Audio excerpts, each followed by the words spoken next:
Hi y'all, I'm Shelby at the Agnes Robinson Waterloo Public Library in Waterloo, Nebraska.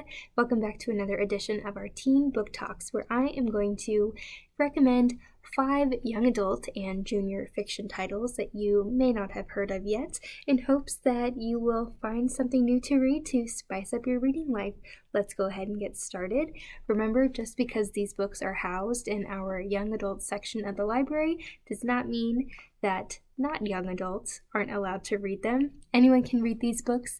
One of my favorite things about them is that they often have happy endings despite tough subject matter. So let's dive in, and I'm excited to recommend these books to you. My first pick is We Are Not Free by Tracy, Chee. This book is about a tight-knit group of 14 teenagers. They are young Nisei, or second-generation Japanese-American citizens. They've grown up together in Japantown, San Francisco, forming a family-like community. Until, one day during World War II, they are removed from their homes and forced into desolate incarceration camps right here in the United States. These young teenagers must rally together as injustice threatens to pull them apart. If you enjoy historical fiction, you should try We Are Not Free and learn more about this dark period in U.S. history. Next, I would like to recommend COVID Chronicles, a comics anthology by Kendra Boileau and Johnston. This comics anthology collects more than 60 short comics from writers and artists from around the world, reflecting on how individuals and societies reacted to the global pandemic. Ranging from realism to fantasy, these creators tell the stories of adjusting to school and work from home, missing birthdays and weddings, feeling afraid, and even being ill with the virus. You may feel tired of hearing COVID stories. I totally hear you. But some of these comics are hopeful and humorous, highlighting the power of art and community during difficult times. If you enjoy comics or graphic novels, this would be an easy one to fly through and just know that you are not alone in however you've been feeling this past year. That is COVID Chronicles, and it's housed in our graphic novel section of the library. My next recommendation is Show Me a Sign by Clare LeZotte, who is a deaf author and librarian. Woohoo! She wrote this book inspired by the true story of a thriving deaf community on Martha's Vineyard in the early 19th century, centering a girl named Mary. Mary has always felt safe and protected in her community, where nearly everyone can communicate in sign language. She has never felt isolated.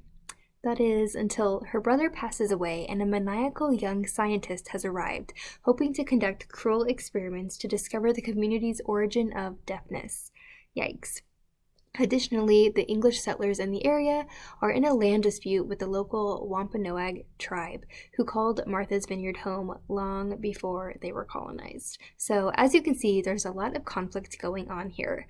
We witness Mary's struggle to save herself, and this book challenges perceptions of ability and disability with the backdrop of different land challenges on Martha's Vineyard. So, I think this one is going to be super interesting. I can't wait to read it, because besides Helen Keller, we don't often have many books to choose from that offer this perspective. So that is Show Me a Sign by Clare LeZotte. Let's completely switch gears to some magic, shall we? My fourth pick is Legendborn by Tracy Deonn. After her mother passes away, Bree Matthews wants nothing to do with her family memories or childhood home. A residential program for bright high schoolers at a nearby university seems like the perfect escape, until Bree witnesses a magical attack her very first night on campus, a flying demon feeding on human energies. Wow. Bree learns of a secret society called Legendborn, where students hunt these creatures down.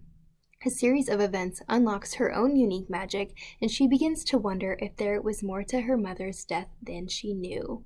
Some magic, perhaps? That is Legendborn by Tracy Deonn, and this book won the Coretta Scott King Award, so that's awesome.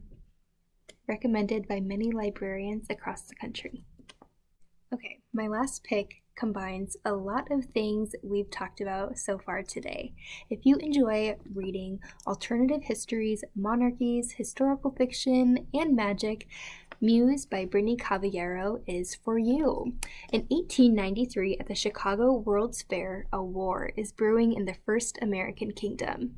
Can you imagine if George Washington became a king instead of a president? But Clare Emerson has a bigger problem. She is crafting a plan to escape her controlling father. I can't really give away any other details, but this book has elements of science fiction, historical fiction, fantasy, and the cover is just beautiful, so you should probably read it. That is Muse by Brittany Cavallaro. I hope one of these 5 books piques your interest today. I know some of them deal with pretty heavy subject matter, but the beauty of young adult literature is that it deals with these things, so we know that we are not the only ones going through hard times. Of course, in addition to some of these more serious titles, we do have super fun books and graphic novels, much like the Dogman series, which anyone can enjoy if you need a little respite from these serious times. But you can check out any of these books anytime while we are open. Come on into the library or give us a call at 402-779-4171 to place a hold or to gather some more recommendations from our librarians. Happy reading! Bye!